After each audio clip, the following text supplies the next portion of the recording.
So that first part of the 15 is said, completed on the 25th of Elul. Elul is a month in the Hebrew and Jewish tradition. It's the 12th month of the civil year and the 6th month of the religious year. It coincides with August and September on the calendar that we know it. We go by a Gregorian calendar. Anybody know what today's date is? What month are we in right now? August. So we're in the time of Elul. So that's what God spoke to me. So my message is embrace Elul. Now, Elul is the month prior to the Jewish New Year, Rosh Hashanah, which you've probably heard of. It's the time of introspection. It's the month in which Jewish tradition, it's the time to prepare spiritually for the high holiday season of reflection and repentance.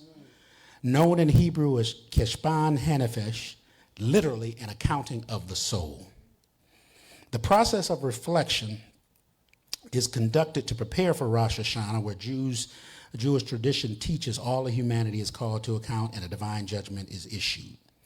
The customs associated with Elul are intended to help cultivate a proper mindset for this preparation. Elul is calling us to examine ourselves and draw close to God. If you get nothing else from this whole thing that we do, examine ourselves and draw close to God. Now, there are some customs around Elul. The first one, the one that's probably the most known, is the blowing of the shofar. Shofar is a horn. It was blown every day after morning services. The blowing of the shofar is designed to rouse people from complacency and jolt us to repentance. So my first point here is shake off complacency.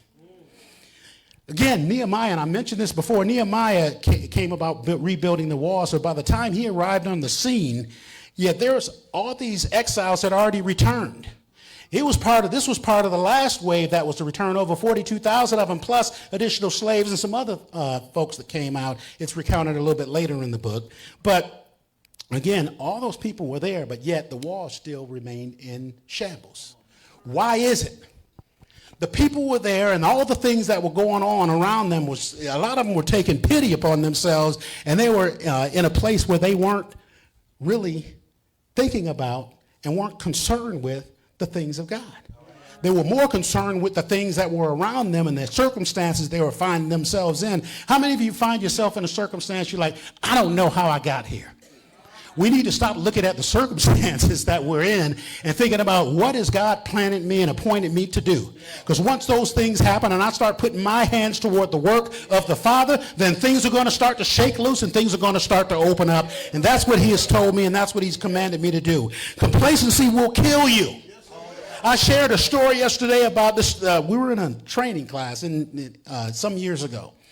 And one of the guys that was in the class, he talked about he just bought a brand new carpet. Put it in their houses, in their foyer, walking by every day. It was like nice. Then it got a stain on it. It's like, oh man, it really bothered him, really rubbed him the wrong way. Anybody ever had a brand new car and remember that first scratch? We'll talk about that then. The carpet, but the thing about the carpet though is you got to walk by it every day. So the carpet is there, and I'm like the first day, man, I got to get something. Let me try to get something and clean that up.